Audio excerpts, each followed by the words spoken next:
안녕하세요.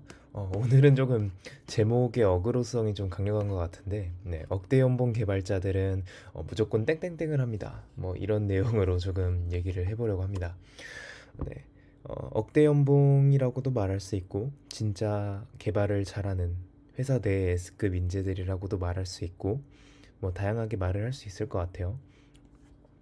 그래서 그리고 이거는 개발자뿐만 아니라 뭔가 그 회사에서 일을 하면서 진짜 S급 인재들의 공통적인 특징이라고 해야 될까요? 좀 일을 잘하는 사람들의 특징들을 많이 연구를 해 봤을 때 공통적으로 들어가는 집합들과 그리고 개발자들의 개발자 측면으로 바라봤을 때 개발을 잘하는 사람들은 이런 걸 꼭 한다까지 한번 조금 네, 얘기를 해보려고 합니다. 네, 억대 연봉 개발자들은 무조건 땡땡땡을 합니다. 무조건 땡땡땡을 합니다. 뭐 이러기보다는 특징들을 조금 설명을 해볼게요.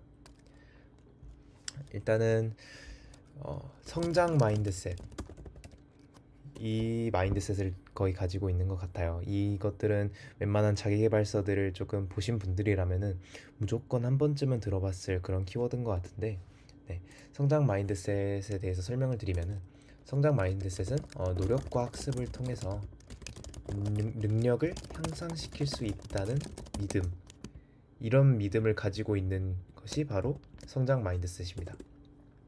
그러니까 사람의 재능은 노력으로 충분히 성장할 수 있다는 믿음을 가지고 있고, 실패를 했을 때 실패를 긍정적으로 받아들이고 다음 도전을 위한 학습 기회로 여기는 그러한 마인드셋이라고 볼 수 있어요. 이거에 반대되게 있는 마인드셋은 고정 마인드셋인데, 이 마인드셋은 능력과 지능은 타고난 것, 내가 어떠한 노력을 해도 절대 변화할 수 없을 것이다 라고 생각하는 그런 마인드셋인데, 이거와 다르게 누구나 마찬가지로 처음부터 일을 잘하는 사람들은 없을 거라고 생각을 해요. 회사 일도 마찬가지고 뭐 공부도 마찬가지고 개발도 마찬가지고, 전부 다 뭔가 일을 좀 잘하는 사람들의 특징을 보면은 물론 오랫동안 일을 다녀서 가지고 있는 도메인의 이해 레벨이라든가 일을 잘하는 방법이라든가 그런 컨텍스트 범위 같은 게 다 남다를 분들도 있겠지만, 새로운 일을 시작할 때 새로운 문제에 맞닥뜨렸을 때 이 문제를 해결하기 위해서 길을 찾는 과정이 원활한 사람들을 보면은 언제든지 난 이런 문제를 풀 수 없을 거야 라고 단단하게 박혀 있는 것이 아니라 이 문제를 풀 수 있을 것이라고 확신하고 어떻게 하면 이 문제를 효율적으로 풀 수 있을까에 관한 탐색을 빠르게 그리고 또 정확하게 효율적으로 진행을 하는, 그런 특징을 좀 가지고 있다고 볼 수 있어요. 그리고 일단 할 수 있다고 믿으면은 할 수 있는 거고요. 할 수 없다고 믿으면 할 수 없다는 말이 있듯이 진짜 그 머릿속의 이미지를, 내가 성공하는 이미지를 그려 나가는 것이 정말 중요하다고 생각을 합니다. 네. 이런 성장 마인드셋은 책이 이런 내용을로 진짜 엄청나게 한 500쪽, 400쪽 되는 책들도 많이 있거든요.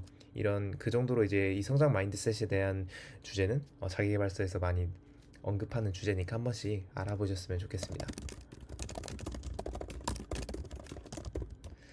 그래서 여기서 제가 말씀드리고 싶은 것은 어떤 문제에 맞닥뜨렸을 때 실패라기보다는 나는 나는 한계가 있어, 이거를 풀기엔 난 무리가 있어 라고 생각하기보다는 와 진짜 어렵긴 하다, 실패할 것 같기도 해, 그렇지만 계속 하다 보면 성공하지 않을까. 여기서는 이제 실패를 받아들이는 마인드셋 차이도 있죠. 고정 마인드셋에서는 실패를 하게 되면은 나는 구제불능이야, 나는 절대 이 문제를 풀 수 없을 거야, 이렇게 딱 끝맺음을 하는 반면에 성장 마인드셋은 실패를 하게 되면은 왜 실패했지?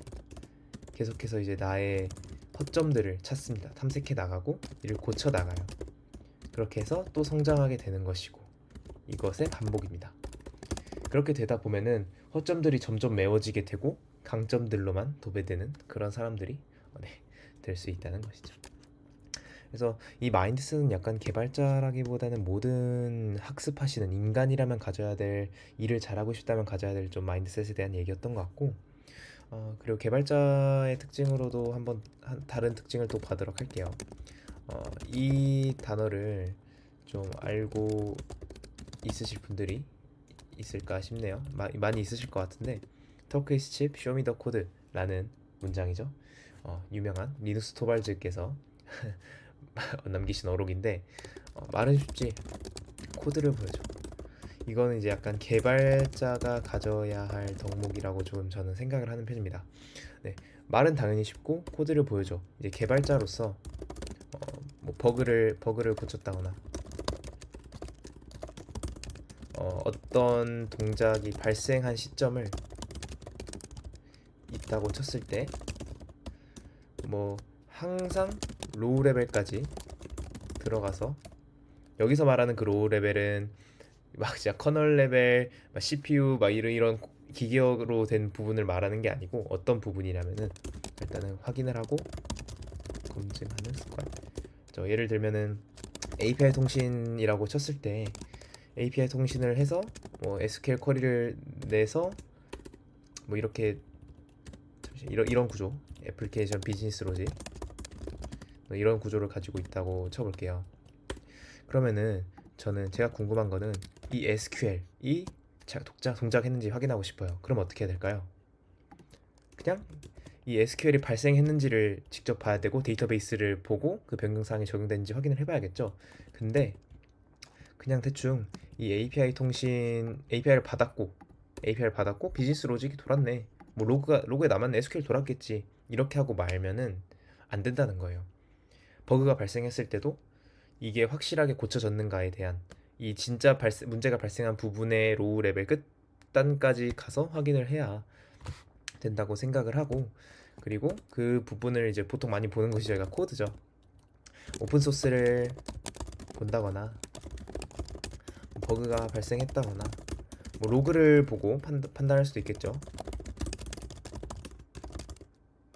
아니면 DB를 보고 사전에 이런 예비 데이터가 필요한데 이게 없어가지고 버그가 났구나, 이렇게 예측은 할 수 있어요, 로그만 보고 확인했을 때. 하지만 그렇게 되면은 코드를 직접 보지 않고 타협해 뭐 데이터를 임의로 넣거나 그런 대처를 할 수가 있는데, 이런 대처는 진짜 엄청난 사이드 이펙트를 낳을 수도 있어요. 이 데이터가 그냥 들어가도 된다는 전제가 깨질 수 있는, 무조건 발생할 수 있습니다. 그리고 이게 깨졌을 때 더욱더 복잡하기 때문에 이 데이터를 그냥 넣기만 해도 되는 건가? 뭐 이 데이터와 웨르키를 가지고 있는 다른 데이터도 같이 넣어줘야 되는 거 아닌가? 뭐 이런 그런 관계들, 그런 사이드 이펙트들이 얼마나 번져나갈 수 있고 난 이걸 감당할 수 있고 컨트롤할 수 있는 레벨인가까지를 확인을 해야 안정적인 시스템을 설계하고 개발하고 테스트해 볼 수 있어요. 그리고 그런 범위를 가장 잘 볼 수 있는 거는 바로 이 코드입니다. 네, 그리고 그런 코드를 많이 봐야 되는 습관도 중요하지만, 봤을 때 이 코드가 어디까지를 커버하고 어디까지 사용되고 어떤 전제하에 사용되는지를 잘 나타낼 수 있는 읽기 쉬운 코드를 작성하는 것도 굉장히 중요하다고 볼 수 있겠죠. 코드를 보는 습관과 코드를 보기 쉽게 짜는 습관, 개발자로 가져야 될 가장 많은 사람들이 언급하고 고수하지만 지키기 어려운, 왜냐하면 귀찮거든요. 그리고 생각보다 쉽습니다. 물론 이제 설계 쪽으로 들어가면 많이 어려울 수도 있어요. 근데 웬만하면은 그냥 보기 쉽게 만드는 코드, 그냥 추상화 한다거나 메서드를 분리하고 메서드의 이름을 짓는다거나 이런 것까지는 솔직히 쉽거든요. 근데 이제 인간의 뇌는 난이도가 쉬울수록 가치가 없다고 판단하는 경향이 조금 있기 때문에 이게 어쩔 수가 없어요. 근데 이런 사소한 것들이라도 신경 쓰면서 기본을 중시하는 막 많은 기교들을 뽐내지 않는 것 같아요. 제가 지금까지 봤던 좀 대단한 개발자분들을 많이 만나 뵀었는데, 네, 그런 특징을 조금 가지고 계시는 것 같아요. 그래서 저도 코드를 짤 때는 최대한 쉽고 보기 쉽고 굳이 부가적인 걸 추가하지 않고 사이드 이펙트가 생기지 않을 선에서, 네, 많은 원칙들이 있죠. 키스 뭐 야근이도 있고 등등등등등등. 뭐 이제 더 넘어가면은 뭐 솔리드, 네, 뭐 드라이 원칙 뭐 이런 거 좀 알아보셨으면은 좋겠습니다. 다들 알고 계실 거라고 믿고.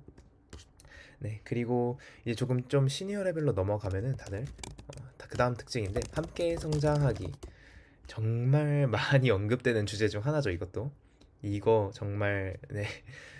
시니어는 어떤 수준에서 시니어라고 부를까요?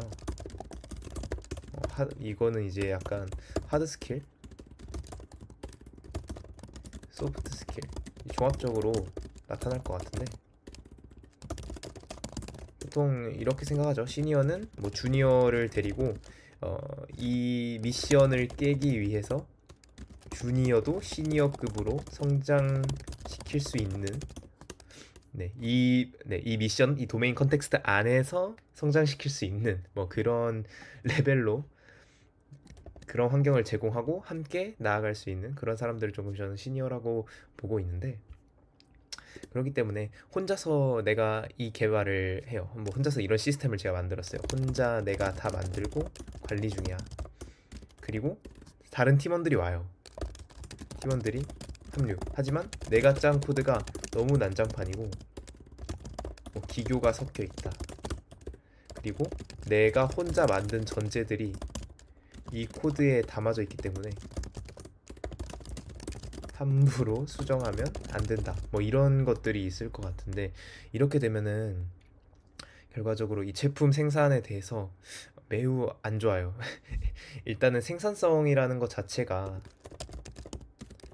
제품을 빨리 내는 것도 중요하지만 내고 나서 유지하는 것, 개선해 나가는 것, 꾸준하게 개선되는 것, 꾸준하게 성장하는 것, 이런 것이 가장 중요하거든요. 사실 한 번의 결과를 내기보다는 좀 복리 효과로 1% 성장했으면 그 다음엔 2%, 그 다음에 4% 이렇게 쭉 나아가는, 아니면은 뭐 아니면은 이게 점진적으로 조금씩, 그럼 나중에 가면 엄청나게 폭발적으로 많이 성장하는 그런 아키텍처라던가, 적어도 하향선은 안 타는 그런 코드가 정말 중요하다고 볼 수 있겠죠.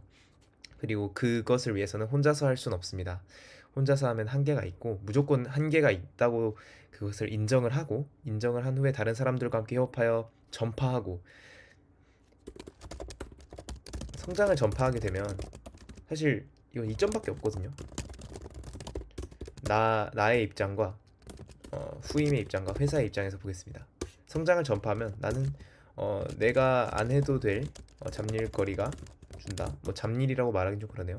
일거리가 줄고 새로운 미션 혹은 더욱 코어 레벨의 무언가에 집중할 수 있다. 뭐 이런 게 있겠고, 내가 가르치는 후임 멘티라면은 내가 처음 배우는 것들을 보고 성장하고 회사에 기여할 수 있는 수준까지 강화된다. 이런 이점이 있고, 회사는 주니어를 뽑았더니 시니어가 해주는 것들도 같이 해주고, 와, 너무 이득인걸? 뭐 이런 효과가 볼 수 있어서, 사실 성장을 함께 성장하는 습관은 이점이 너무 플러스밖에 없어서 곱셈인 것 같기도 하고 약간. 네, 그래서 어쨌든 뭐 이런 이점들이 있게 되니까, 그리고 특히나 개발자로서 성과를 좀 많이 내시는 분들과 좀 대단하신 분들은 이런 함께 성장하기를 정말 잘하는 것 같고, 좀 화도 내실 때도 있겠지만은, 네. 그래서 조금 넓은 아량으로 주니어들을 안아주시는, 네, 그런 분들이 정말 회사 내에서 S급 인재라고 생각을 합니다. 그리고 의사결정을 할 때 무조건 내 말이 맞아 보다는 모두의 의견을 수용을 하고, 진짜 이 미션을 해결하기 위해 꼭 필요한 것인가, 이 기술은 나의 지적 허영심을 위해서 수용되는 것인가, 아니면 진짜 우리 팀들의 생산력을 위해서 이미 검증된 도구들이 있는데 굳이 왜 내가 또 만들어야 될까, 이런 다양한 갖가지 것들에서 진짜 지금 실용적으로 필요한 것들에 대한 선택, 그리고 함께 성장하는, 이런 것들이 좀 섞이는, 좌뇌와 우뇌의 긍정적인 측면만 뭔가 짬뽕된 느낌이라고 볼 수도 있겠네요. 네, 이런 사람들이, 이런 개발자들이, 그리고 이런 성장 마인드셋을 가지고 있는 사람들이 억대 연봉뿐만 아니라 개발을 잘하는 사람이라고 저는 생각을 합니다. 물론 이거 말고도 문제를 해결하는, 뭐 미션을 해결하는 그런 역량들과 등등등등등 진짜 많겠지만은, 그 중에서 제가 생각하는 세 가지는 이 정도로 좀 정리해 볼 수 있을 것 같아요. 이상입니다. 네, 제목에 어그를 좀 많이 끌었는데, 그래서 이런 마인드셋과 여러분들이 이런 덕목을 가지거나 함께 성장하는 사람을 만나거나 함께 성장하는 사람이 되거나 이러셨으면 좋겠다는 생각으로, 조금 말을 해봤습니다. 네, 감사합니다.